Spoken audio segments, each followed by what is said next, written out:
Listo, listo.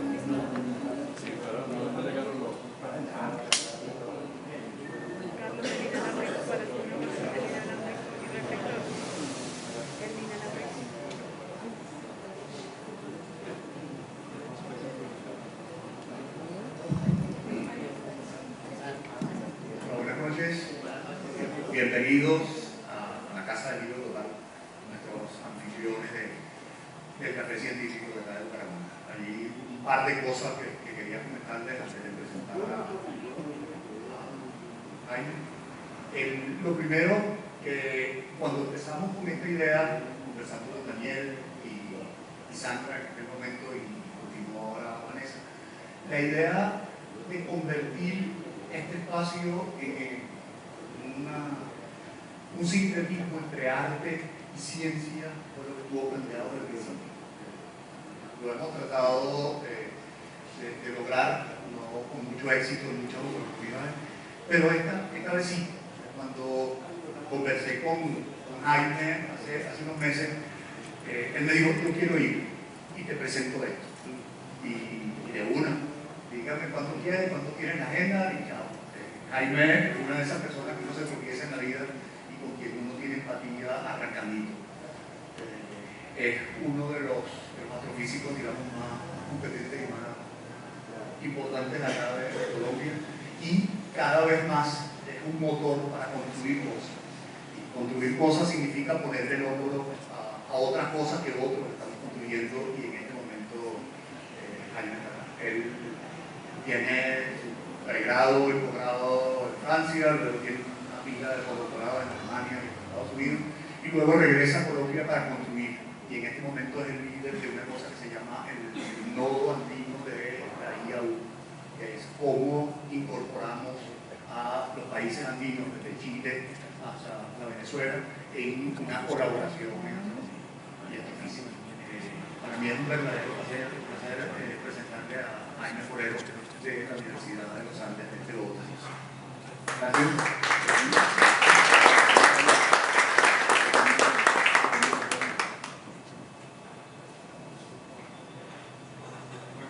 Gracias a ustedes por estar acá. Me encanta estar acá, en serio.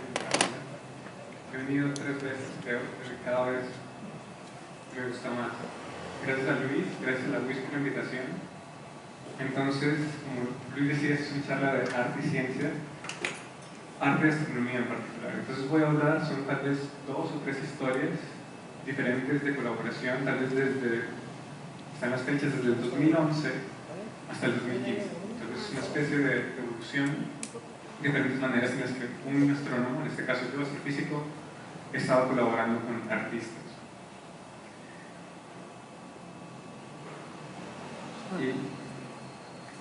Entonces, para un preámbulo, para sentir que de alguna manera entonces ya cambió lo que pasa allá afuera con lo que está pasando acá adentro, vamos a ver un video que tiene tal vez 2 minutos, y voy a pedirles que cuando vean el video, automáticamente ustedes van a ver cómo contar 1, 2, 3, 1, 2, 3, 1, 2, 3, y cuando cuenten 1, 2, 3, simplemente concéntrense en contar y en respirar tranquilamente, para hacer una transición entre el día de la oficina, el día de la universidad y este espacio.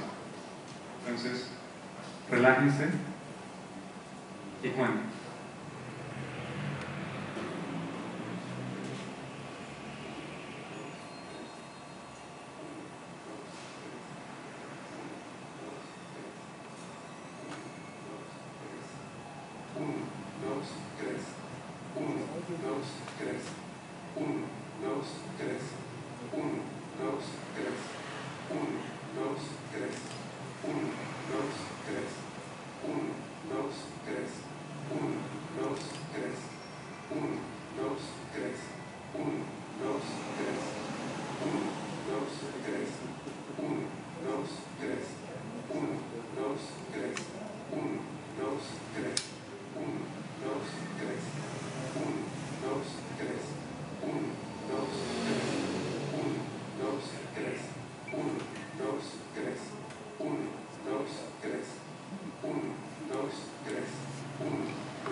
A la izquierda estaba la mano de mi amigo Alejandro Tamayo. Él es artista, ahora mismo está en Canadá haciendo un doctorado de arte y ciencia. Y como primer trabajo de su primer semestre ya grabamos esto y lo pasaba en loop infinito. Entonces era la mano de un artista, la mano de un científico, la mano de ella es la mano mía, jugando piedra, papel y tijera. No quisimos contar al final quién ganó, tal vez ustedes contaron, saben quién ganó, pero tal vez no es el punto. Entonces, con este preámbulo, quiero empezar a hablarles un poco del contexto en el que yo trabajo. Entonces, yo soy astrónomo, astrofísico. Esto no es lo que yo hago, pero trabajo con gente que se la pasa en telescopios como este. En esta parte ustedes ven una persona, ven el tamaño del telescopio.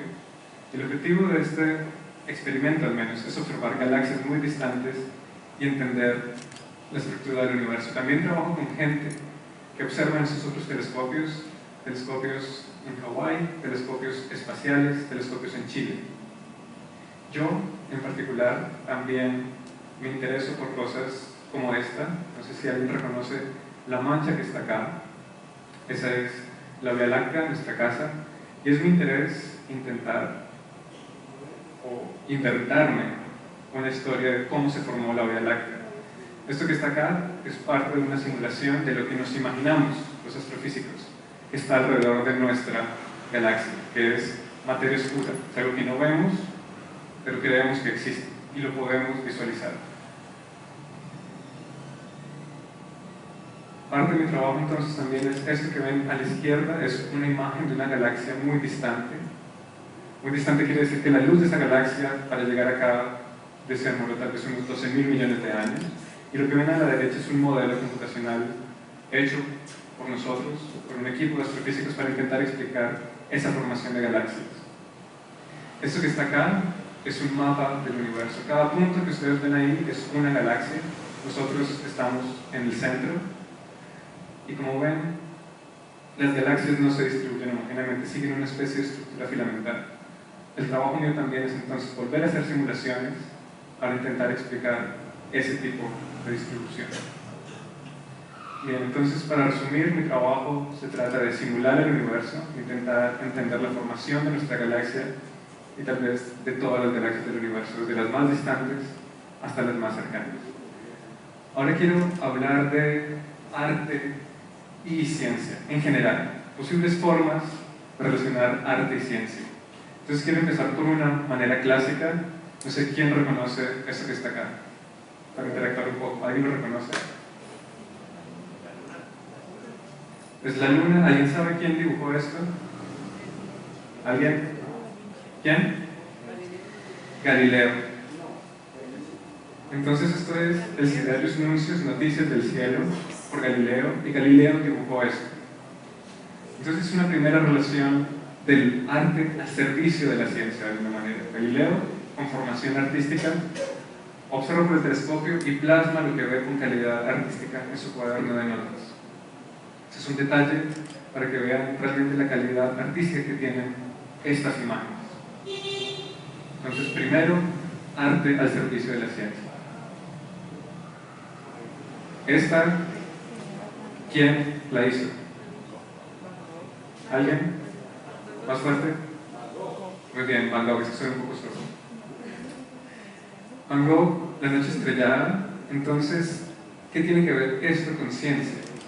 Tiene que ver lo siguiente. Esto que está acá es un dibujo hecho por un astrónomo, Lord Rose, en 1845, y La noche estrellada, no se alcanza a ver bien, es de 1889. Van Gogh conocía la imagen del astrónomo, conocía esa ilustración, y a partir de eso lo integra en su pintura. Esta es la imagen que tenemos hoy de esta galaxia con el telescopio espacial Hubble. Entonces es una segunda forma. El arte de alguna manera incorpora elementos de la ciencia, ya no está al servicio de la ciencia, sino que incorpora elementos. Y está tal vez el otro ejemplo clásico de una tercera forma de unión o interacción entre arte y ciencia. Este, de nuevo, ¿quién lo reconoce? ¿Un nombre? ¿Quién? Leonardo da Vinci, exactamente. Entonces, ¿por qué esta interacción es diferente? porque Leonardo necesita, para estudiar los fluidos, hacer estos tipos de dibujos. No hay otra manera para él, para ganar conocimiento sobre el mundo, que hacer arte al mismo tiempo. Entonces no es el arte al servicio de la ciencia, no es el arte robando o tomando ideas de la ciencia, o imágenes de la ciencia, es una interacción muy estrecha entre las dos. Entonces son tres formas en las que uno puede pensar que arte y ciencia se pueden relacionar, tres maneras históricas al menos. La primera son entonces, para resumir, visualizaciones científicas hechas con calidad artística. La segunda son obras de arte que integran temas científicos. Y la última es el arte como una herramienta para entender el mundo, una herramienta para ganar conocimiento sobre el mundo. Lo que hice fueron entonces paralelos históricos, o tres formas históricas de ver relaciones arte y ciencia, pero que también tienen paralelos con lo que hacemos hoy en día. La primera, eso que está acá, es algo similar a lo que mostré antes, es una distribución de materia oscura del universo, sacada de la simulación, pero la visualización acá no está hecha por un científico, está hecha por un experto en visualización. Está hecho por alguien que es experto en, por ejemplo, crear visualizaciones para películas de Hollywood y utiliza todo su conocimiento para hacer eso. Entonces, de nuevo, el arte al servicio de la ciencia.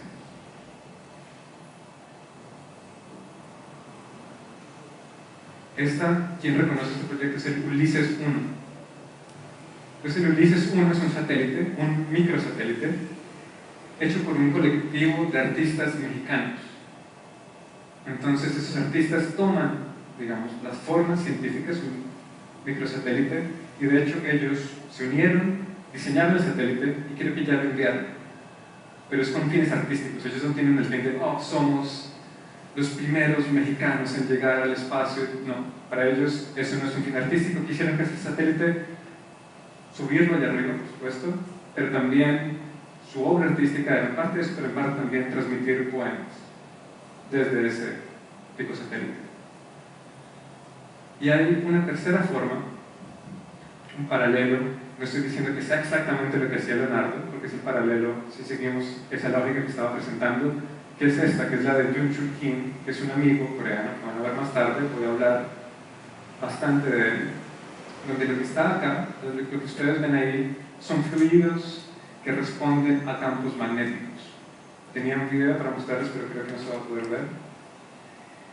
¿Qué va a pasar acá? Entonces Jun-Chul hace investigación, no como la del científico, no es de una manera, él no tiene su cuaderno de apuntes con hipótesis para verificar, él va explorando, juega con químicos, juega con materiales magnéticos, hasta llegar a crear su obra. Y vamos a ver por qué esto de alguna manera es un paralelo a lo que podría haber hecho Leonardo. Ahora quiero pasar a, digamos, entrar para que todos estemos en la misma onda de lo que significaría arte en el siglo XXI y ciencia en el siglo XXI. Entonces, esta obra de Picasso, Guernica, 1937, ¿qué empieza a hacer Picasso? Bueno, mucha gente, pero tal vez Picasso es el más representativo. Empieza a deconstruir la forma. Ya no es necesario tener la persona en el caballo perfectamente pintado, empiezan a construirse las formas, la perspectiva se empieza a romper. Pegamos un salto a esta obra de 1965. ¿Qué está pasando acá? Esta obra se llama Las Tres Sillas. Tiene la foto de una silla y la definición de una silla. Entonces empezamos a hacer una transición en lo que es el arte como concepto, arte conceptual. Nam June Paik, 1970, empieza a incorporar nuevos medios, en este caso video y televisión. Esta es una de sus obras más famosas, está esta escultura de Buda siendo filmada viéndose a sí mismo. Entonces no solamente se pierde la forma, empieza a ser conceptual y empieza a utilizar nuevos medios, el arte. Ya no es solamente pintura, no es solamente escultura. Esta es una artista colombiana, ¿quién la reconoce? ¿Alguien? Doris Salcedo. Esto es parte de una obra que ella montó en la Tate Modern, una galería en Londres enorme, y lo que hizo fue una gran grieta en el piso de la galería. La grieta ya la taparon, pero en el momento esa fue su obra. De nuevo, arte conceptual. ¿Qué concepto quería transmitir Doris Salcedo en esta obra? Quería transmitir el concepto de la división entre países, del racismo, de lo duro que es ser tal vez una mujer extranjera en otro lugar. Quería transmitir ese concepto. Entonces llegamos, en resumen, arte siglo XXI conceptual, concepto. Y no está restringido a una forma típica de pintura o escultura, puede ser muchas cosas. Ahora vamos a ciencia. Esta es tal vez la imagen típica que tiene alguien cuando piensa en un astrónomo, que es una persona y un telescopio. Eso es del siglo XVII. Pero ¿qué va pasando más adelante? Los telescopios se hacen cada vez más grandes. Todavía no podría subirse. Ese es un telescopio que en su época, a principios del siglo XX, fue el telescopio más grande que tuviera lentes. Y todavía no puede subirse ahí y ver por el telescopio. Pero más adelante empieza a pasar esto. No toda la información son imágenes que digamos que nuestros ojos podrían interpretar. Empiezan a tomarse espectros. Y esto es un espectro histórico muy especial, 1902, que es donde se descubre que existe materia interestelar, que hay algo allá afuera que no es vacío, es materia, y se descubre a través de un espectro, es decir, a través de descomponer la luz. Viene la gran revolución, digamos, esta foto resume las dos grandes revoluciones del siglo XX, la cuántica, Niels Bohr, y la relatividad general de Einstein. Y aquí pega de nuevo un salto muy grande. ¿Por qué? Porque de nuevo las teorías de ellos, de alguna manera, en muchas maneras, no son perceptibles con la experiencia inmediata. Requiere una serie de experimentos que requiere demasiada interpretación y demasiada abstracción que va muchas veces en contra de la intuición. Esto nos permite crear mapas de lo que creemos que es materia oscura, que cada punto es una galaxia, aquí hay galaxias distantes, aquí estaría un telescopio, y tenemos imágenes, podemos tomar fotos, pero si utilizamos lo que creemos que es la descripción correcta de la gravedad, vamos a llegar a imaginarnos que eso es un mapa de materia oscura que no podemos ver directamente, pero lo reconstruimos a partir de conceptos. Y esta es una imagen del astrónomo moderno. El astrónomo moderno está sentado frente al computador. Ella está observando. Esta es una noche de observación real en un observatorio real, pero ella no va a estar observando por el telescopio. Ella va a estar viendo pantalla, va a estar monitoreando lo que está pasando, pero van a ser tal vez 2 o 3 técnicos expertos que están manipulando ahora una máquina que cuesta cientos de millones de dólares. No se lo van a soltar a un astrónomo que solamente sabe cómo funciona el universo, no. Tiene que ser alguien experto en máquinas. Entonces, es muy similar lo que está pasando acá en la ciencia con lo que está pasando en el arte. Hay mucha abstracción y hay una distancia enorme entre nuestro objeto de estudio y lo que creemos que es conocimiento. Hay una barrera grande y una barrera física, de hecho, en este caso es física esa barrera. Ya no lo veo, tengo que interpretarlo. Entonces, ¿qué he hecho hasta ahora? Les he hablado un poco de mí, astrofísico, teórico, computacional. El arte hoy en día es conceptual, más allá de la forma, y la ciencia de alguna manera también lo es muy conceptual, está muy lejos de la experiencia directa, muy, muy lejos. Ahora sí quiero empezar a contarles 3 historias diferentes, casi 4 historias diferentes. La primera empieza en el 2011 con esta colaboración que se llama Fluid Skies. A la izquierda estoy yo, en la mitad está Lucía Ayala, ella es una española historiadora del arte, y a la derecha está Jun-Chul Kim, el artista coreano de quien les había hablado antes. Esta historia tal vez empieza como un mal chiste. ¿Por qué como un mal chiste? Porque empieza de la siguiente manera.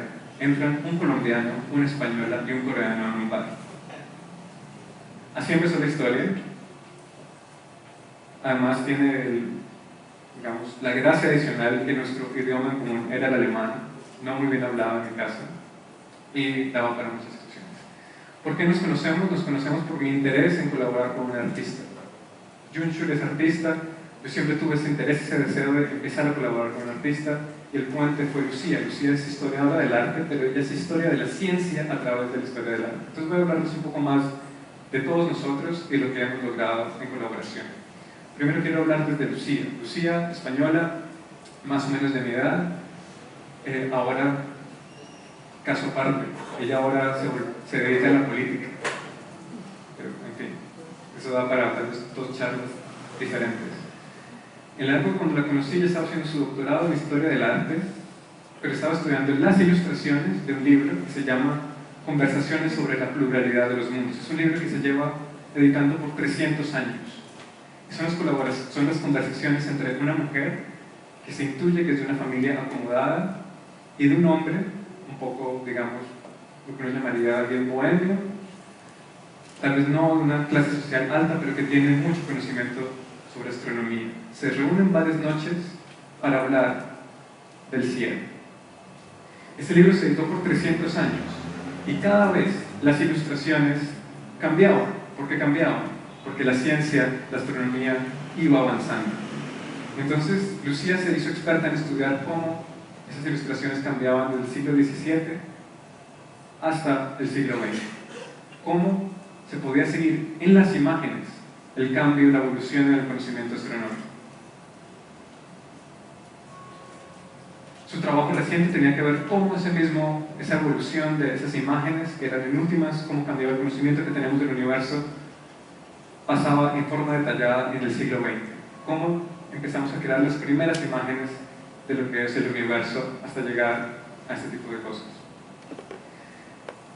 Jun-Chul es de formación músico, estudió música en Seúl, terminó su carrera tal vez a los 26, 27 años y decidió viajar a Colonia, en Alemania, a estudiar artes. Estudió artes mediáticas en una academia que justamente se enfatizaba en nuevos medios. No se trataba de escultura, no se trataba de pintura, y este es un ejemplo de una obra de Jun-Chul.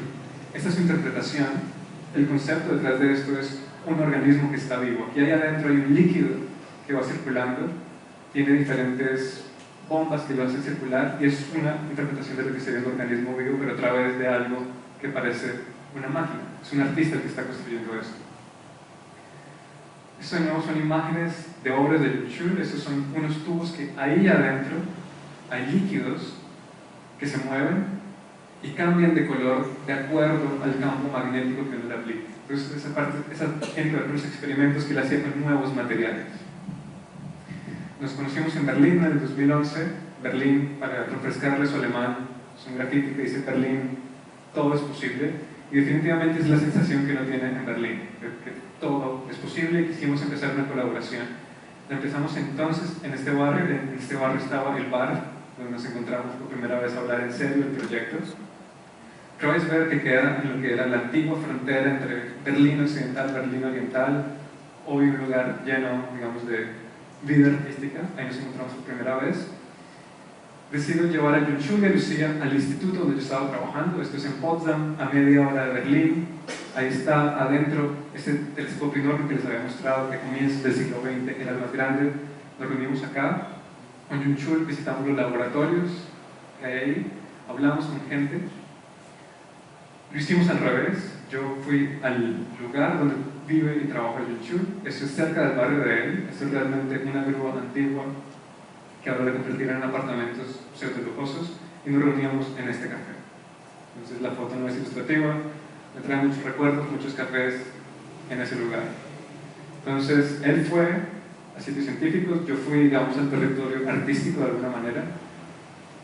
¿Y en qué cosas empezamos a darnos cuenta? La primera fue la siguiente: esto que está acá son experimentos científicos, son experimentos en donde hay fluidos que responden a campos magnéticos, los meten en cilindros, los ponen a rotar y miran, voy a utilizar un término técnico, las inestabilidades del fluido.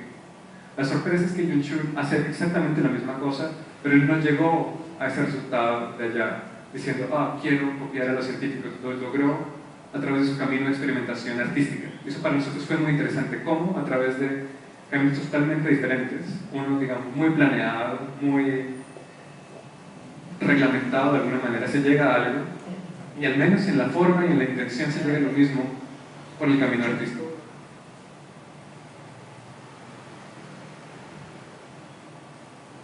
Entonces, esto de nuevo son imágenes de los experimentos que hace Jun-Chul, que se convierten luego en obras artísticas. Y con Lucía también empezamos a encontrar similaridades en cosas actuales. Lo que está acá a la derecha son las primeras visualizaciones que se intentaron hacer del universo a gran escala, como los filamentos que les mostraba al principio, Y lo que está a su izquierda, alguien lo reconoce, es una imagen más o menos famosa. ¿Alguien lo reconoce? Es algo que hizo o que representa un modelo del universo de Descartes. Entonces, muchos siglos antes, estaba la misma idea donde se pensaba que eso que está acá, esto L, C, acá en este centro, podrían ser planetas que están metidos dentro de un torbellino de materia. Y cuando esos torbellinos de materia se acercan, hay fricción, hay choques, es un modelo de estructura del, al menos nuestro sistema planetario. Y lo que tenemos acá, lo que entendemos hoy en día es que las galaxias, alrededor de ellas, tienen algo que es materia, que también está girando sobre ella misma, y también esos choques. Entonces, es la misma idea, y lo sorprendente para Lucía, que es experta en analizar imágenes, es que al menos las representaciones son muy similares. Sobre eso, fue mi primera vez colaborando con una historiadora del arte, y justamente publicamos en un capítulo de un libro y un artículo en una revista sobre esas similaridades entre modelos y visualizaciones del universo separados por 3 siglos de historia. Algo. Tú tienes cara de estar viendo algo. ¿Estás viendo algo? No, todavía no. ¿Cuándo vas a ver algo? ¿No? ¿En 2 años vas a ver algo? ¿Ustedes ya deben haber visto algo alguna vez en la vida? Sí, lo quieren olvidar. Entonces, ¿qué hace una ecuación? ¿Qué hace esta desigualdad algebraica en una charla sobre arte y ciencia? Tiene un propósito. No me odien por mostrar esto. De un lado aparece a cuadrado más c al cuadrado menor que a más c todo al cuadrado. Esto es menor que esto. Esto es menos que esto. Los que recuerdan el álgebra del colegio saben que acá hay un término que es 2ac. Pero bueno, no hablemos de eso. ¿Qué quiero representar acá? Que arte al cuadrado más ciencia al cuadrado es menos que arte y ciencia intentar unirlos y elevarlos ambos al cuadrado.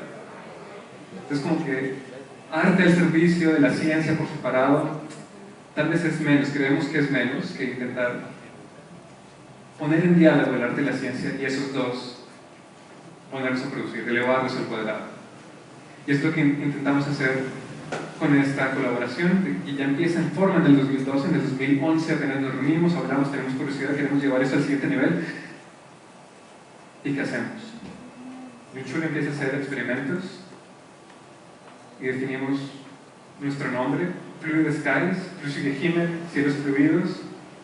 ¿Por qué? Porque nuestro objetivo es estudiar la materialidad fluida del universo desde la ciencia, el arte y la historia. Y es un tema que une las cosas que hacemos los tres. Entonces, ese es el instituto en Potsdam, donde yo trabajaba, donde tuvimos varias visitas. En esa época era de transición, estaba yendo a Estados Unidos, esto es en Berkeley, y en esa época de transición escribimos una propuesta para pedir plata. ¿Para qué? Para poder viajar y volvernos a encontrar, pero sobre todo para poder construir una nueva obra artística. Una nueva obra artística después de estar colaborando por un año. Queríamos ver si podía salir algo físico, algo tangible. Un agradecimiento enorme a nuestros patrocinadores. Tengo que mostrarlos. Muchas fuentes de financiación al final dijeron: creemos en lo que ustedes están haciendo, y eso nos permitió llegar a un resultado tangible. Entonces, en octubre del 2012 abrió esta exhibición en Berlín, que se llamaba Car Air, como aire al que grabado, como aire grabado. Cuando ustedes arman un grabado en madera y arrancan la madera, eso mismo pero con el aire. Y justamente eso ya fue el resultado de un año de interacción. Entonces, una de las obras principales está acá, que son paneles enormes. Una persona tiene esta altura, esto tiene más o menos 4 metros, y son fluidos, esos fluidos se están moviendo. De nuevo, quería mostrarles un video con audio de esa obra, pero por problemas técnicos no lo voy a poder hacer. Y eso es como se veía la exhibición. Entonces hay tubos, de nuevo con fluidos, dibujos que hace Yunchul. Eso es un detalle de los dibujos, un detalle de los pilares. Y esta es la obra principal de Fulch. Entonces, si quieren en algún momento voy a dejar al final unas direcciones de internet donde está nuestra colaboración. Ahí pueden buscar los videos, son bastante impresionantes. En el salón de la exhibición había un cuaderno donde la gente dejaba sus impresiones, y una que nos llamó mucho la atención fue de alguien que trabajaba en una oficina, se está en pleno centro de Berlín, trabajaba en una oficina, tal vez alguna embajada o algo así, e iba todos los días a la hora del almuerzo a entrar tal vez en un estado casi meditativo frente a esta obra. Si van a ver el video van a entender por qué esta persona hacía eso. Aquí estaba el video. Pero entonces Free Kahlo no solamente se materializó con obras artísticas después de un año de colaboración, también lo hizo con reuniones en la Academia de Ciencias de Berlín. Ahí nos reunimos con teóricos de arte.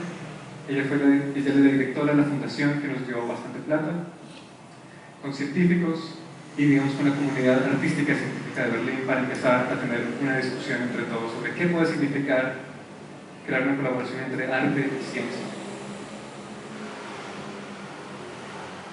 En paralelo a eso tuvimos también diferentes actividades como conciertos o charlas que dimos acá en el Centro Coreano de Cultura de Berlín. Editamos un libro, todo en el 2012, fue como un año de locura.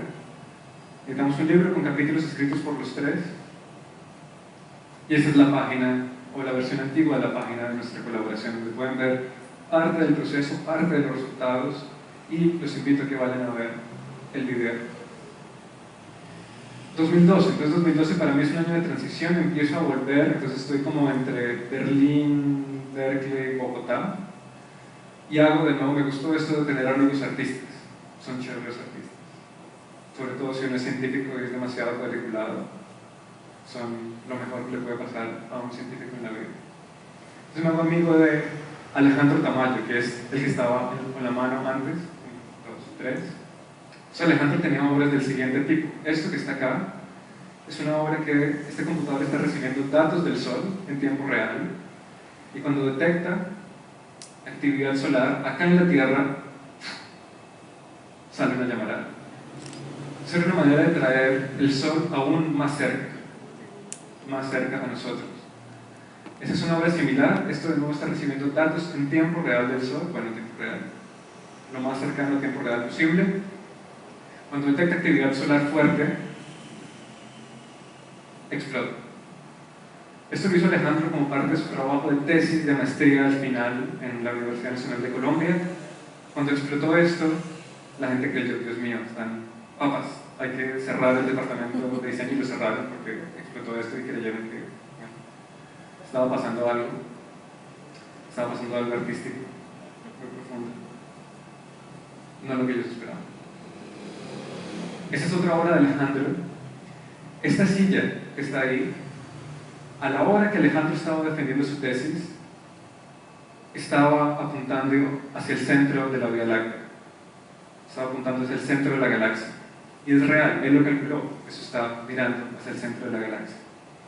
Entonces él estaba en una época de hacer mucho arte relacionado con astronomía, nos contactamos y empezamos a hacer esto en el 2012, que son los encuentros de arte y ciencia. Entonces, ¿cuál era la dinámica de estos encuentros? Es muy similar a lo que están haciendo ustedes ahora, salvo que en lugar de solo una persona, venían 4 personas, 2 científicos, 2 artistas, a hablar sobre un tema en común. Este fue el primer encuentro de arte y ciencia en el Departamento de Diseño de la Universidad Nacional de Colombia. Esto debe ser marzo del 2012. Esta persona que está ahí es Manuel Santana. Él es conocido, bueno, buena parte de su obra tiene que ver con una nueva versión de la expedición botánica, pero no una expedición botánica hecha por científicos, sino hecha por los ciudadanos. Entonces, él va a comunidades y el arte lo hacen las personas, y el arte que hacen es dibujar en cuadernos las plantas que ven alrededor y averiguar un poco la historia que hay detrás de eso. Eso hace que la comunidad entre en contacto y empiece tal vez a recuperar historias, recuperar conocimiento. Nos habla de esa experiencia. Este fue muy interesante. Esta persona que está acá es Víctor Leglenet, es un maestro de arte de la Universidad Nacional de Colombia. Él es Mario Valderrama, es profesor de ingeniería de la Universidad de los Andes. Ella es una estudiante también de ingeniería, y él hace estudios sobre el cerebro, él hace neurociencias. Víctor en ese momento, que es artista, habló bastante sobre meditación. Y al final lo que pasó fue una conversación entre un científico y un artista sobre meditación y sobre, digamos, estados meditativos y estados creativos. Ese es el tipo de cosas que pasaban en los encuentros de arte y ciencia. Tuvimos 6 de esos en el 2012. Todavía está pendiente sacar el libro, pero eso fue bastante interesante. Entonces 2011 empiezo mi trabajo con YouTube, 2012 conozco a Alejandro, hacemos encuentros de arte y ciencia, llega el 2013, sigo emocionado por trabajar con artistas y esta vez es un proyecto diferente con la misma lógica, es una colaboración mía con diferentes artistas. Y aquí el objetivo es un poco diferente.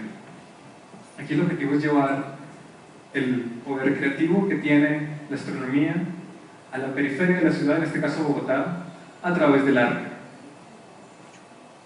Entonces era muy de frente, esto se trataba de hacer arte en comunidad, con comunidad.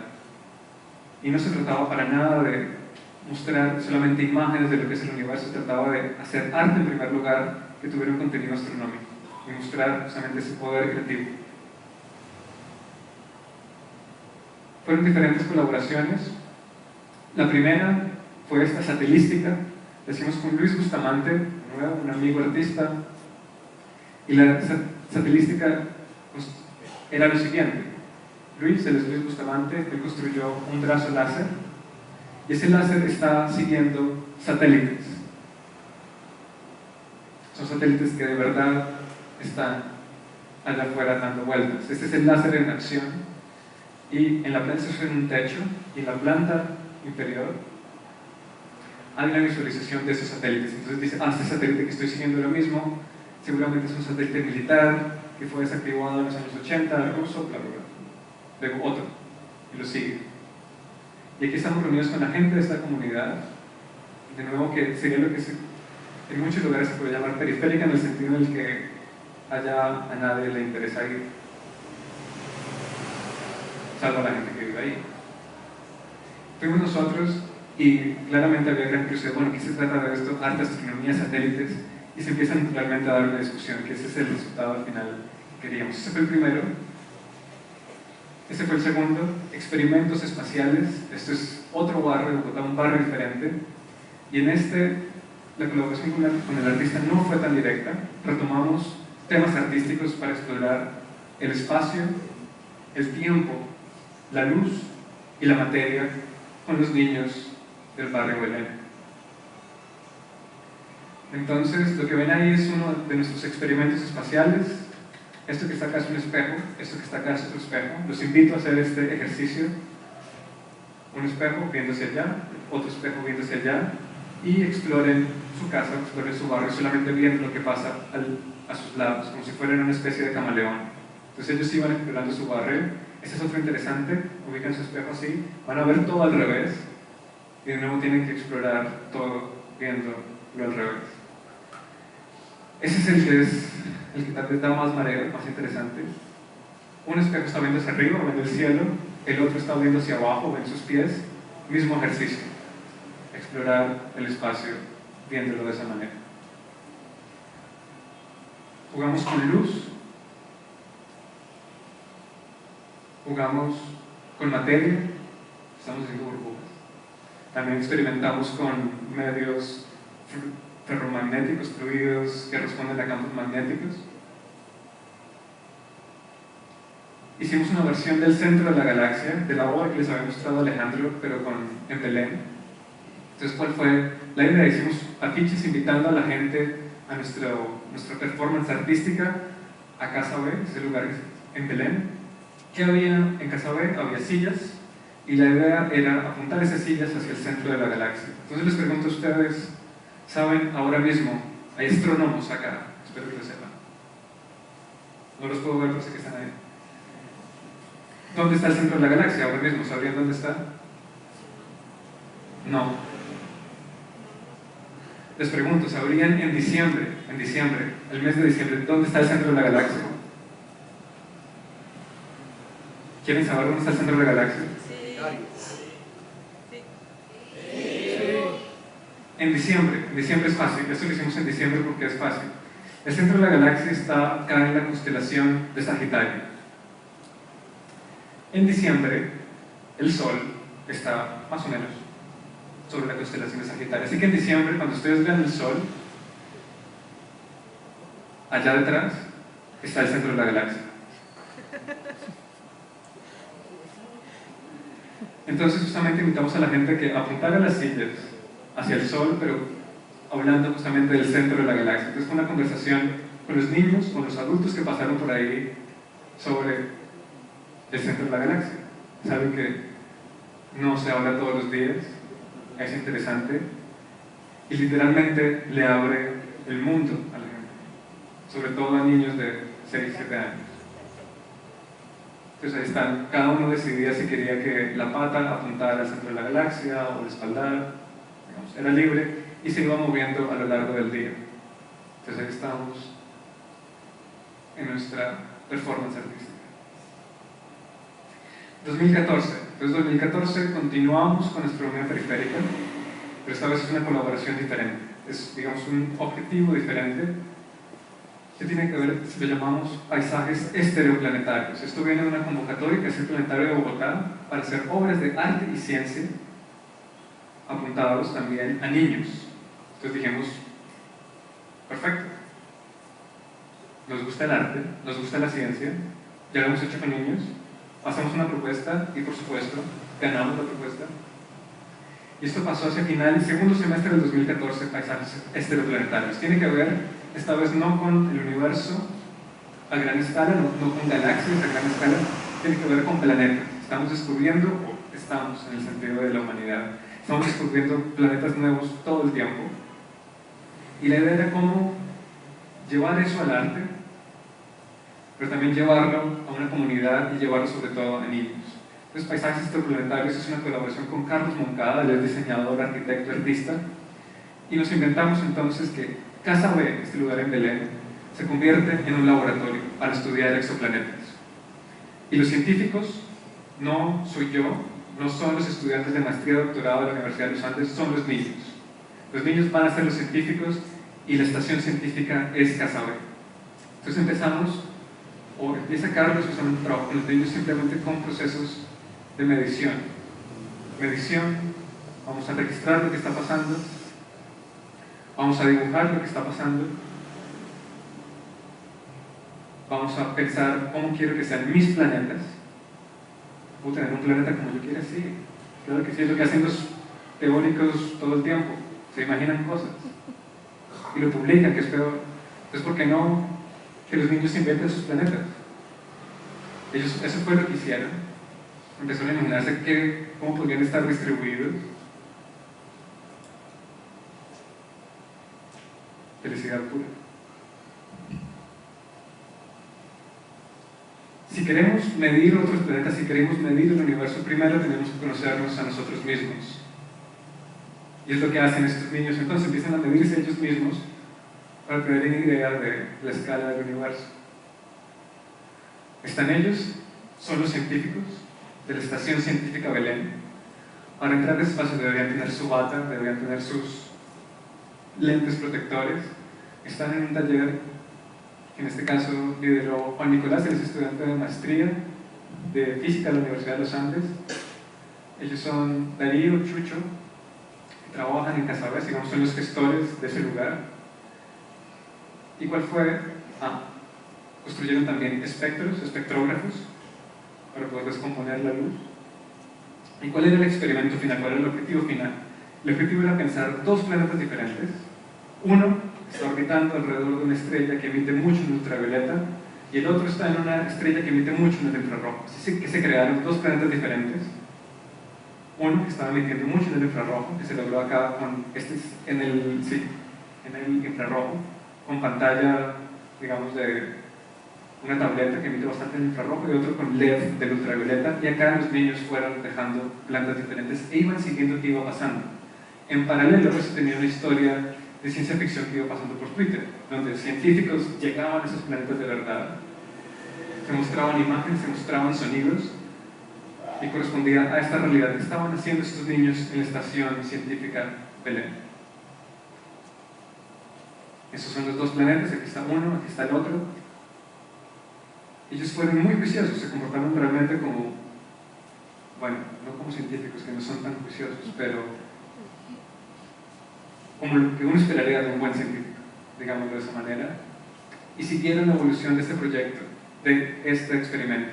Él es Carlos Moncada, el artista, arquitecto que diseñó todo.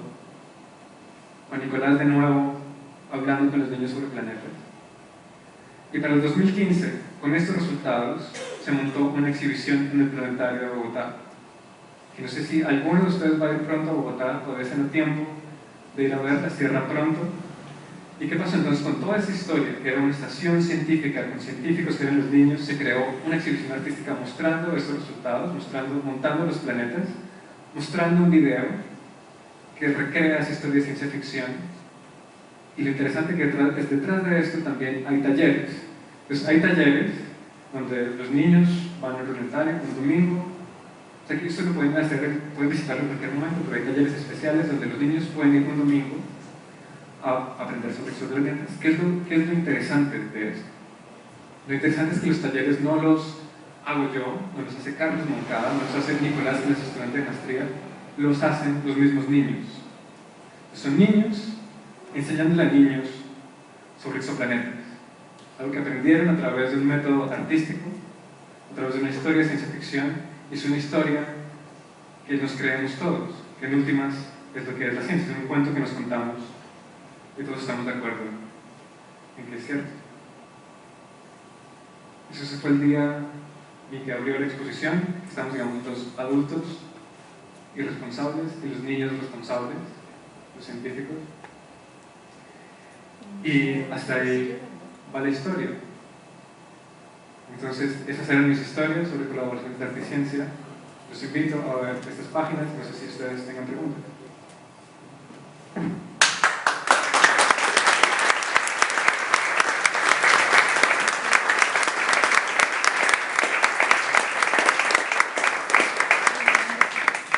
Gracias, Jaime, de verdad, muchísimas gracias por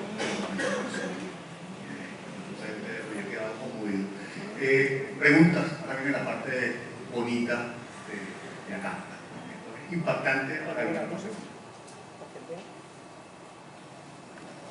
Todo junto, por favor.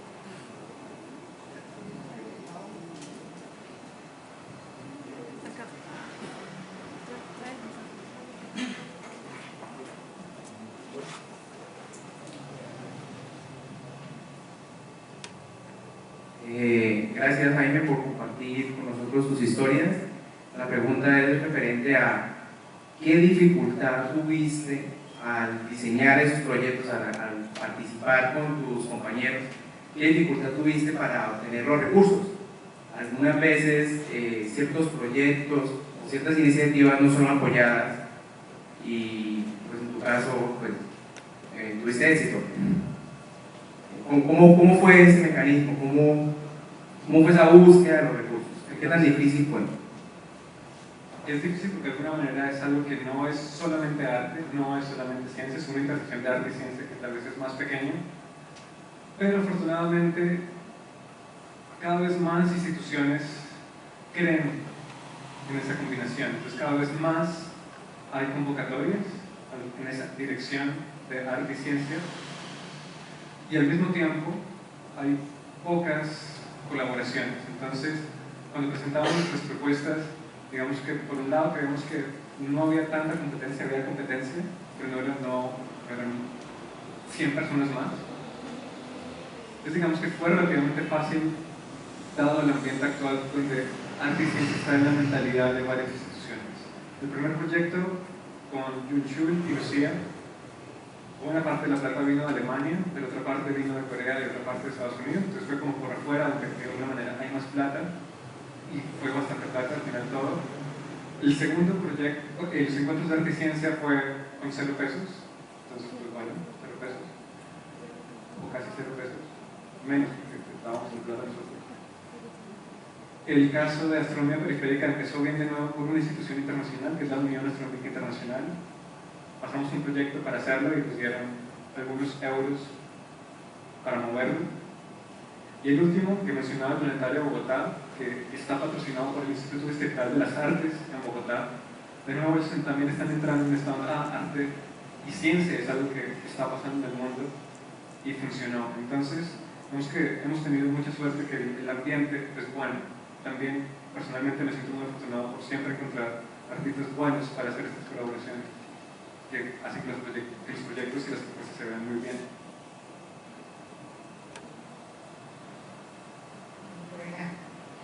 Jaime, uno puede interpretar que has aprendido tú de los artistas.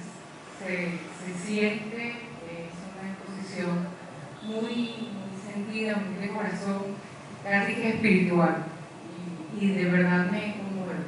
Ahora te pregunto, ¿qué crees tú que han aprendido los artistas de esta experiencia con los científicos? O sea, los artistas de los científicos, digamos que lo que los atrae mucho es que, en principio, la labor científica se trata de una curiosidad infinita por entender cómo funciona el universo, por desarrollar un lenguaje para comunicar esas ideas, y trata temas, al menos en mi caso lo veo muy claro, son temas de astronomía, es el universo completo, son las galaxias, y eso naturalmente mueve la curiosidad de un artista por colaborar. Y en cuanto a aprendizaje, digamos, uno les dice, bueno, hoy en día sí, sabemos esto, y de nuevo, no es tanto enseñarles algo en términos de mostrarles un libro o algo de eso, sino es mostrarles justamente los límites que puede alcanzar la curiosidad humana, digamos, bien llevada por varios caminitos que van explorando. Entonces eso se lo llama, creo que ese ha sido un aprendizaje para ellos, porque a priori muchos artistas se imaginan un científico tipo aburrido, que a veces es cierto, tipo cuadriculado, que a veces es cierto, tipo que no tiene creatividad, que casi nunca es cierto. Entonces es más eso, es mostrarles que la creatividad también está en áreas por fuera de las artes.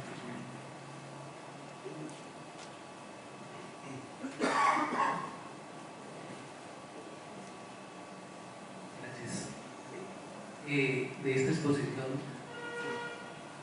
mirándola así como de un punto de vista filosófico, yo veo que en ese diálogo entre ciencia y arte nos planteas como la posibilidad de diálogo entre imaginación y reflexión científica, propiamente dicha, y que aparentemente parece irreconciliable.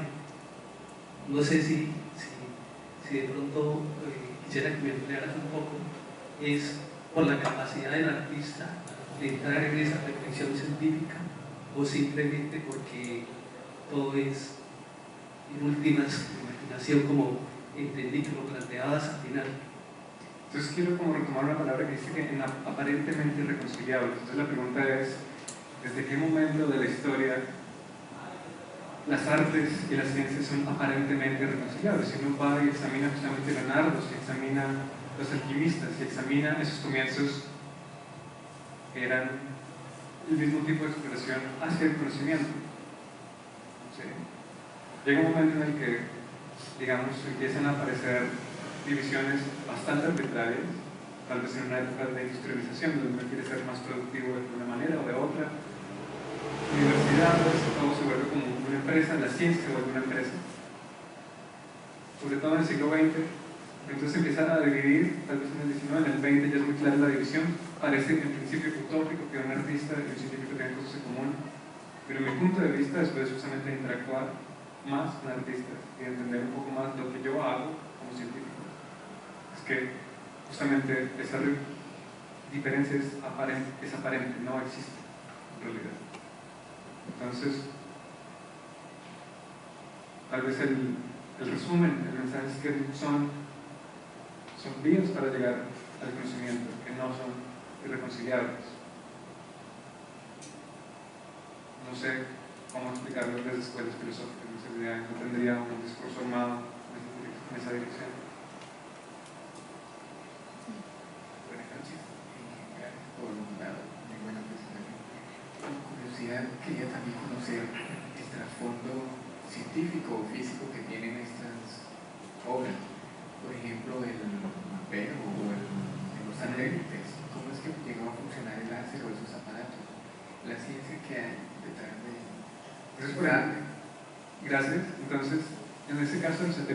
Luis, justamente de hecho, publicó en internet todo, cómo armó todo.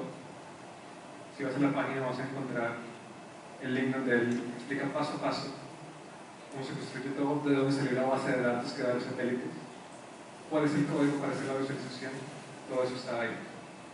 En el resto de proyectos, mucha de la ciencia que está detrás es la ciencia que yo hago, que es cosmología y formación de galaxias.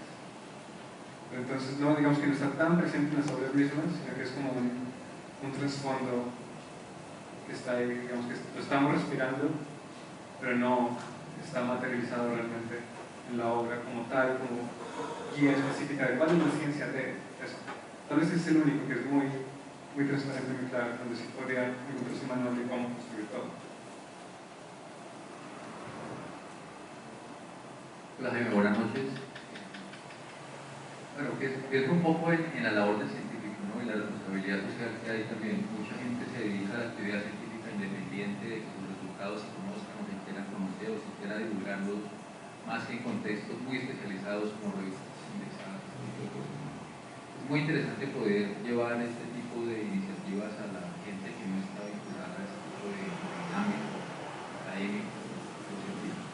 Por otro lado, el tema artístico también. Yo menciono brevemente una historia muy curiosa aquí en Colombia, ¿no? La Radio Nacional de Colombia cumplió años hace 2 semanas, no recuerdo cuántos años, ¿no? Y pues en su evolución ha pasado por muchas fases. Durante mucho tiempo la Radio Nacional de Colombia se dedicó a programar música clásica no colombiana, particularmente música europea, muy particular. Y hace unos 5, 6, 7 años, no recuerdo bien, pues cambió a promover más la música colombiana, por ejemplo, ¿no? Y en todos los ámbitos, en todos los géneros, rock, carranga, todo lo que no se le pueda imaginar. Alguien en algún correo electrónico alguna vez le dice que se quejaba de que habían dejado la cultura de lado para poner una guachafita, ¿no? Decían así. Y yo era, bueno, oyente de la Radio Nacional anterior y luego también, y me pareció bien ese cambio porque viene el tema, por lo que lo traigo a colación, que es la cultura, ¿no? Nos han metido que la cultura es esto esotérico que solo lo entienden unos pocos cuantos personas muy especializadas y que lo que es culto es inalcanzable para el común de las personas, ¿no? Y dejan de lado pues, que la cultura también tiene que ver otros aspectos mucho más básicos. Yo quisiera preguntar pienso en esto en un contexto en que ustedes tal vez lo hayan pensado y es utilizar este tipo de estrategias como herramientas pedagógicas para la motivación de las personas hacia el aprendizaje y entendimiento tanto del arte como de la ciencia, particularmente en los niños, ¿no? Pensando un poco en que tenemos en el país mucha gente en capacidad de iniciar estudios básicos, intermedios, avanzados, pero muy poca gente dedicada a los temas de ciencias básicas. Basta mencionar que este año el gobierno, en una iniciativa, para mi concepto no muy afortunada, pero pues para mucha gente sí muy aceptada, de las 10.000 becas, la mayoría de gente se va a estudiar medicina, ingenierías, pero una muy pequeña fracción de personas que van a estudiar cualquier disciplina científica. ¿Cómo ustedes han pensado en eso? ¿Lo han visto en la iniciativa con los muchachos, con los niños? ¿Qué ven ustedes de esta formación? ¿Puede contar, por favor? Entonces, sí sabemos esto como, reinterpretando un poco lo que dijiste, como una herramienta para enseñar ciencia y arte. Pero también la pregunta es qué ciencia y qué arte a partir de lo que dice de cultura, porque muchas veces lo que la gente dice, eso es ciencia porque es complicado, es difícil, no lo entiendo, eso es ciencia, lo equiparan con eso, pero no lo equiparan con es un acto creativo, no lo equiparan con se trata de entender el universo, cómo funciona el mundo, cómo funciona yo. Si es complicado como la cultura, si es música clásica, si no es de acá, es cultura. Si es complicado y tiene muchas matemáticas, es ciencia. Es algo que uno ve hasta en la universidad. Muchas veces los estudiantes de física, que son los que más conozco, es más física si tiene ecuaciones más complicadas. Es más ciencia si menos gente lo entiende. Entonces, en mi opinión, eso no es ciencia. Digamos, es una faceta de la ciencia. ¿Qué pasa con eso? Que genera reacciones como las siguientes. Genera reacciones en las que alguien lee o ve una pintura y dice mi hijo podría hacer algo mejor que eso. Pero alguien lee un artículo científico y nadie diría, mi hijo podría hacer algo mejor que eso, aunque sea cierto. Es cierto. Entonces genera esa jerarquía. Y realmente eso es como la ciencia, es la manera en la que entendemos cómo funciona el mundo, y les vamos a decir, mirando desde arriba, cómo funciona el mundo. ¿Quieren entenderlo?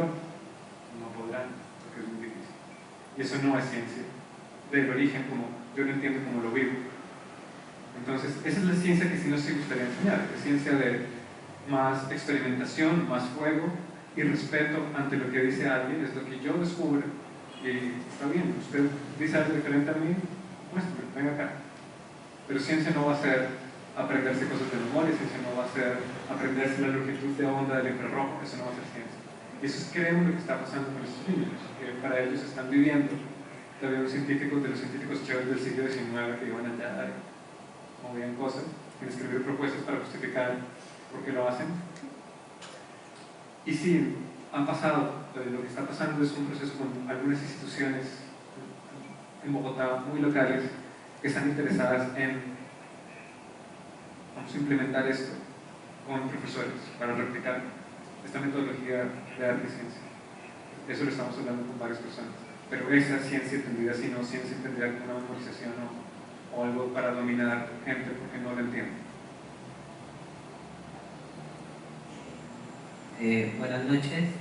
Yo quería preguntar, en Colombia, por decir, en una sociedad como la nuestra, donde el común denominador es, no sé, violencia, subdesarrollo, y donde el ideal pues no está orientado a lo cognitivo, escasamente a lo deportivo, los niños, ¿cómo reaccionaban al tener muy seguramente su primera experiencia científica o sí, como sentirse que la ciencia no es algo irreal, que solo se ven en las películas o en otro contexto?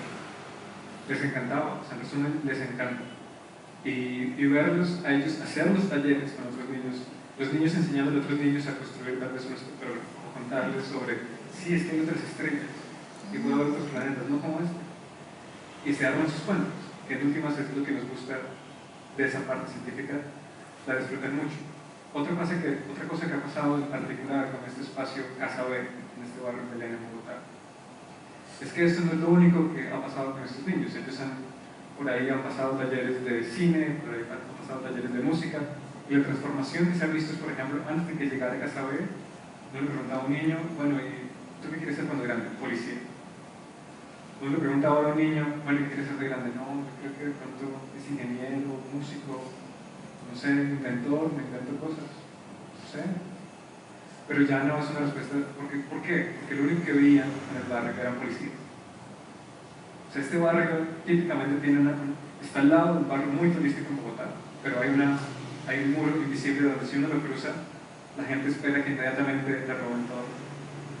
Y veían solamente policías. Pero entonces ahora ven gente caminando con espejos por ahí. En el taller donde explorábamos tiempo, ¿cuál era la exploración de tiempo? Nos reunimos a hablar con abuelas del barrio, con niños del barrio, papás.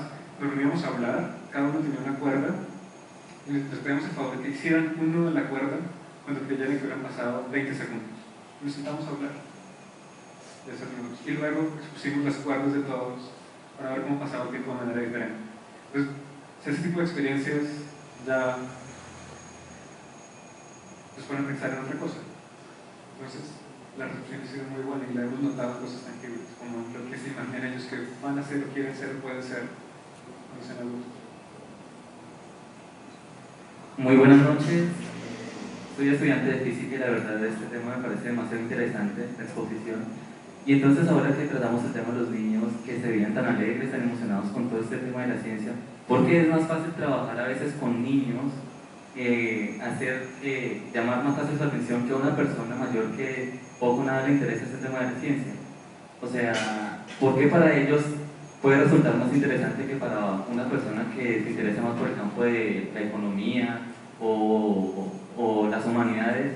¿Y por qué se presenta que la gente pierda el interés o que nunca haya tenido interés en cuanto a las ciencias que tantas maravillas nos puede otorgar. Entonces, creo que, o sea, si en general es más fácil trabajar con niños que con adultos, porque tiene sus retos grandes trabajar con niños, es totalmente impredecible y es caótico en la parte del tiempo. Creo que hay, no sé si llamarlo investigación, pero hay como mucha evidencia en neurociencias que dice que el cerebro tiene dos modos de actividad: piloto automático y freno de emergencia. Entre más adulto sea uno, o piloto automático o freno de emergencia. Suena el despertador, 5:30 de la mañana. Hay dos opciones: o uno se levanta o sigue ahí. ¿Qué pasa normalmente? Lo para en un momento, piloto automático. Y eso pasa en todo. Pasa en el trabajo, pasa en la vida diaria. O sea, ¿por qué voy a cambiar mis costumbres? ¿Por qué voy a cambiar la forma de ver el mundo si es la que no funciona? Piloto automático. Y cuando algo es demasiado diferente, freno de emergencia. No me interesa. Lo critico. No tiene nada que ver conmigo. No es para mí. Ya soy muy viejo. Yo estoy en otro. No tengo tiempo. Adiós. Y se van. Mientras que los niños todavía no tienen ese piloto automático tan desarrollado. Son mucho más receptivos. Esa es la palabra. Entonces, creo que hay una explicación, seguramente si alguien hace neurociencias acá, se puede una explicación neurocientífica para decir por qué una mente vieja es más, va en una dirección y no le importa qué hay por delante. La de los niños es mucho más. Entonces no creo que sea tanto un tema de nosotros como colombianos, es en general, nos pasa como humanos, pero si ya vamos por un camino de adultos ya no queremos saber nada más. Por eso hay tanto énfasis en hacer todo esto con niños, que digamos, el piloto automático de este niño va a ser diferente. El piloto automático de este niño no va a ser sentarse a recibir órdenes, va a ser alguna cosa diferente. Su piloto automático tal vez va a ser, ¿y por qué? Que vamos a ver, analizar a la jefa por qué está fuera. Pero no, pero ¿por qué? Y hay niños que ya tienen el porqué en su piloto automático ya de adultos y son muy chéveres. Creo que la mayor parte de los que nos encontramos en física hay un piloto automático diferente al de los demás, pero sigue siendo un piloto automático. Buenas noches. Tengo dos preguntas. La primera, en este momento, ¿dónde está la galaxia? No sé. Soy teórico. Por eso no sé. La otra, si nos da ecuaciones, en términos generales para gente como nosotros que no tenemos tanto conocimiento, ¿cómo se puede dar la dirección? En la dirección de la constelación de Sagitario. Entonces, buscar la constelación de Sagitario, pero ahí está.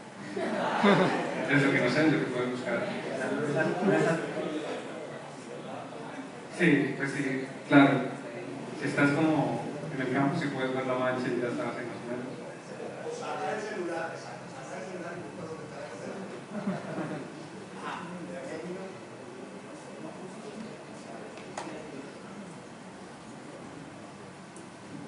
Gracias. Muy brevemente quería saber, dentro de toda la aventura que nos comentas que has tenido desde el comienzo de esta travesía, quería saber, pues quieres compartir brevemente, qué cosas han sido, lo digo porque puede ser muy enriquecedor para nosotros, aunque de pronto parece que no, qué cosas han sido desestimulantes en la experiencia que has tenido. ¿Estimulantes? Desestimulantes. Desestimulantes. Sí. Que no diga... Me lleva. ¿Por qué me puse en estas? Qué triste. Pero vamos a seguir insistiendo a pesar de estas dificultades o esta animadversión de alguna gente o de algún sistema, algún nada. Nada. Creo que por eso lo estoy haciendo. Tal vez lo único es tener que escribir una propuesta y trasnochar porque no me gusta trasnochar. De pronto yo digo que mucha gente presenta resistencia al cambio, entonces no viene con algunas ideas preconcebidas, ¿sí? Sobre todo en cuanto a astronomía, ¿sí? Sí. O muy religiosas de pronto, entonces yo siempre que de pronto en común la gente suele ver en la atracción o resistencia, algunas ideas, de pronto pensé que la respuesta tuya de pronto iba a apuntar por ese lado. Sí, bueno, digamos, sí, todos pensamos diferente, pero cuando uno puede encontrar eso, bueno, pues pensamos diferente. Y ya, pero no, digamos que no me crea un conflicto, no me crea una inversión, no digo, ¿por qué el mundo es diferente? ¿Por qué no el mundo es como yo quiero? No. Entonces, que digamos es la fuente de mucha animadversión en cualquier cosa que hacemos. ¿Por qué el mundo no piensa como yo pienso? Entonces, pues, es difícil que pase, entonces, pues, mejor como, bueno, creamos un diálogo o dejemos de pasar. Voy a influenciar lo que puedo influenciar, no voy a intentar cambiar a nadie, entonces, por ahí va. Jaime, buenas noches, mucho gusto, mi nombre es Juan Jairo Mezquita, soy diseñador industrial y pues una de las misiones del diseñador industrial o de los objetivos que nosotros tenemos es que nuestros diseños o nuestras obras, nuestras formas sean lo más, o el impacto ambiental sea lo más mínimo, ¿no? Entonces, incluyendo la ciencia, incluyendo el diseño o el arte, es posible crear en los niños que jueguen con los materiales que tienen a su alrededor para crear movimientos astronómicos o todo lo que interfiere en el universo, ¿no? Como un efecto en cadena. Entonces, mi pregunta es posible utilizar los elementos que están a nuestro alcance, que están en nuestro entorno, renovables o recuperados para crear ese tipo de investigaciones, ese tipo de herramientas o de pedagogía para poder estimular a los niños?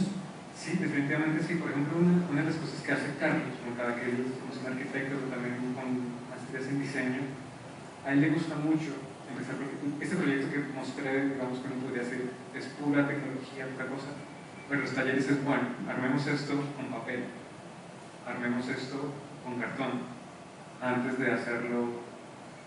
Puede crecer, dependiendo de lo que esté disponible, pero definitivamente si uno siempre puede diseñar estrategias con lo que está literalmente a la mano. Y a él le encanta hacerlo, también por eso me gusta mucho trabajar con él.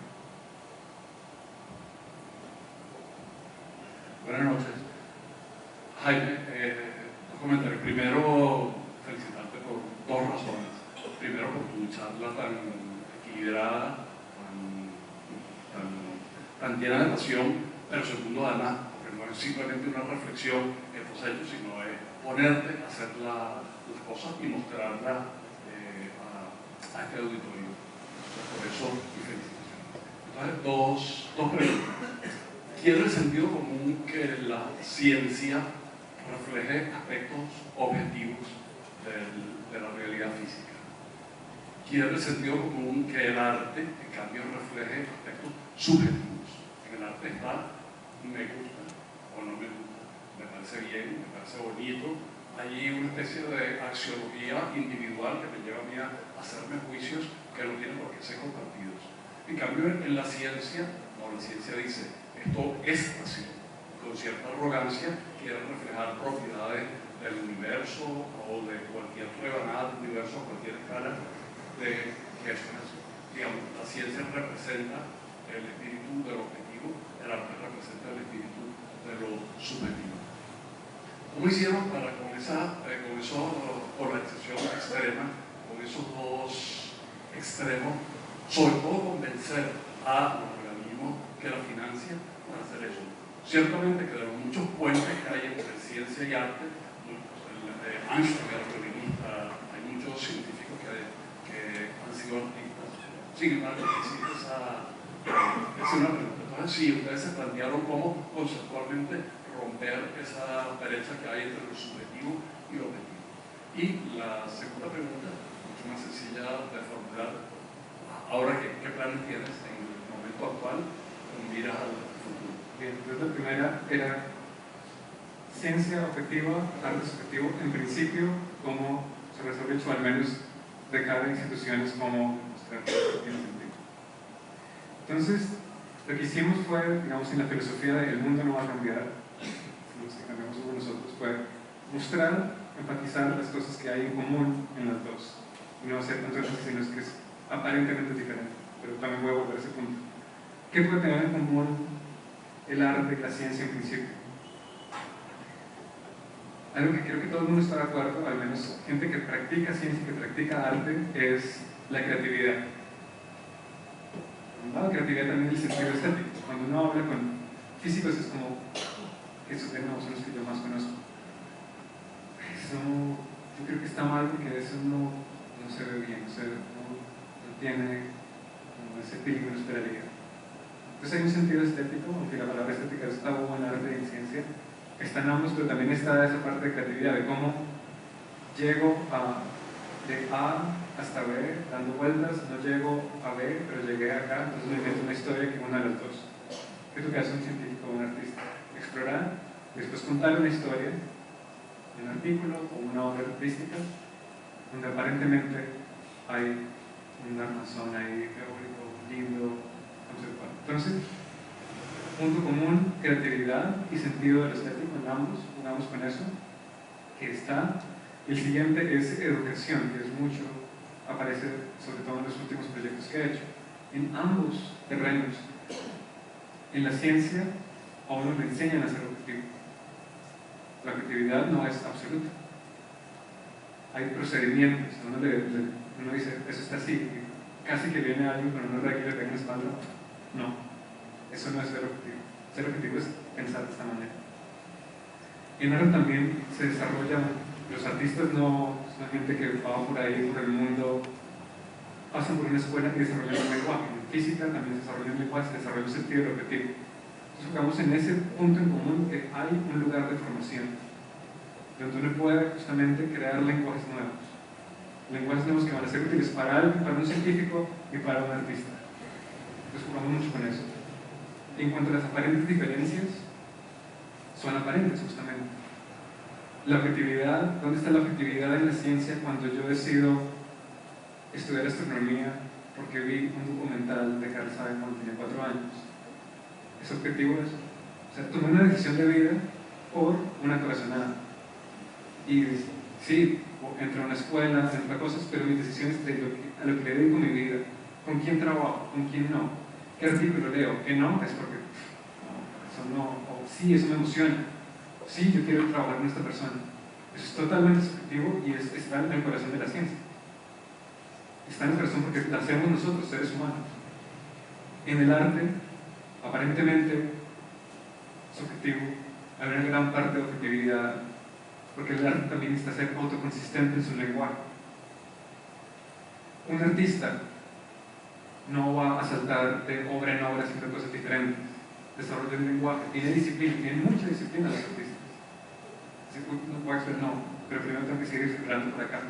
Y ellos mismos también dicen, voy a bloquear por acá, voy a bloquear por acá, y voy a seguir caminando por este lado, no sé a dónde va, pero voy a crear una disciplina.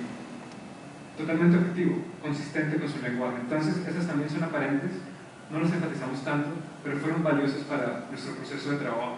Ya digamos, de mi parte, entender cómo trabaja un artista, un diseñador. También para ellos ver que la ciencia no es algo objetivo, que uno se sienta, respira y empieza a demostrar cosas. Entonces, no sé si respondo tu pregunta. En cuanto a planes actuales, me encanta cuando tengo cosas preparadas. Ese es el siguiente, es el Science Hack Day, es una hackathon. Eso quiere decir que nos vamos a reunir, se ve muy bien, 21 y 22 de marzo, de sábado a domingo, a 24 horas, crear cosas nuevas que no existían antes, que tienen que ver con ciencia. Pero lo interesante es que ya hicimos el primero, y ¿quiénes están invitados? ¿Quiénes han llegado? Han llegado artistas, diseñadores, científicos, ingenieros, filósofos, a intercambiar ideas y a crear algo. Lo único que tienen en común es que tienen que ver con ciencia. ¿Qué pasó en el primer? Este es el segundo que va a pasar en Bogotá. Sería ideal que ustedes armaran un local, creo que acá sería un buen espacio. Si los dejan quedarse acá por la noche, la gente se puede quedar en el planetario y ya les encanta el planetario. ¿A quién no? ¿Qué pasó en el primer Science Hack Day? Entonces, varias cosas. Pero quiero mostrarles acá, bueno, mucha gente programando, mucha gente serruchando, armando cosas. Artistas, ella es bailarina, ella hace biofísica, ella hace biofísica, física. No sé si alguien la reconoce, María Camila Remolí, es estudiante de acá de Bucaramanga. ¿Alguien la reconoce? ¿Alguien es amigo de María Camila? Solamente para saber. No, está bien. Necesito que vuelva la presentación. Por favor, gracias. Les voy a mostrarles uno de los que dimos un premio, eran premios simbólicos, como los hacks más chéveres. Llegó un grupo de gente a armar un radiotelescopio. Sí, armaron un radiotelescopio de baja frecuencia que en última lo que hace es medir la actividad solar. No la mide directamente del Sol, sino que da una idea de cómo está trabajando el Sol. Armaron... Voy a contarlo igual. Está bien el dibujo, pero da igual, la foto. Armaron la antena en 24 horas, baja frecuencia, grabaron esa actividad que viene de la radioantena, y al día siguiente, que fue lo que nos mató a todos, es que están tocando, mostrando la radioantena, pasando el audio que grabaron, que sonorizaron, y llega un tipo e improvisa un solo de bajo encima del sol, encima de la señal del sol. Los mató a todos. Hubo otros donde existe un género musical, esa es la radioantena. De baja frecuencia la grabaron y es él haciendo el solo de bajo. Lo pueden escuchar. Si van a la página van a encontrar el enlace para escuchar el audio del sol encima del bajo. Otra que nos gustó bastante fue, hay un género musical que se llama música de proteínas, protein music, que lo descubrieron estudiantes de física en el Science Hack Day, y aquí se trata de la protein music. Ustedes toman una secuencia de ADN de una rosa, por ejemplo, la pasan y la sonorizan. Entonces la filosofía de ellos es, si regalas una rosa, ¿por qué no regalar la música hecha con el ADN de la rosa?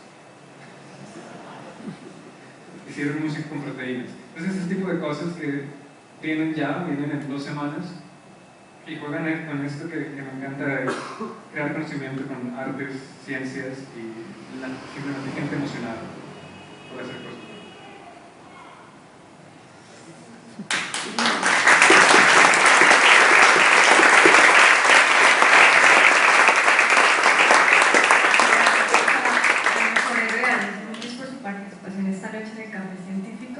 Ustedes por su asistencia. A continuación queremos invitarlos a recorrer las salas donde encontrarán las diferentes muestras artísticas. En la sala 1 el jugador de Jaime Guevara, al igual que en los pasillos. En la sala 6 y en la sala 8 Génesis Salazar. En la sala 1 también encontrarán la litografía de obsequio para todos ustedes y las ediciones de lujo. Gracias.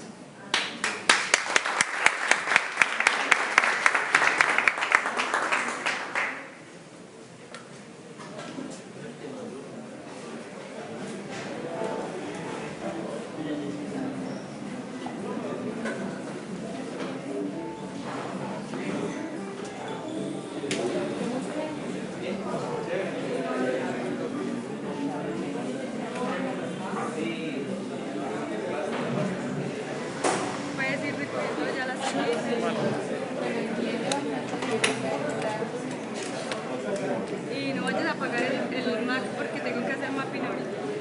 Cierra todo menos el equipo. ¿Sí?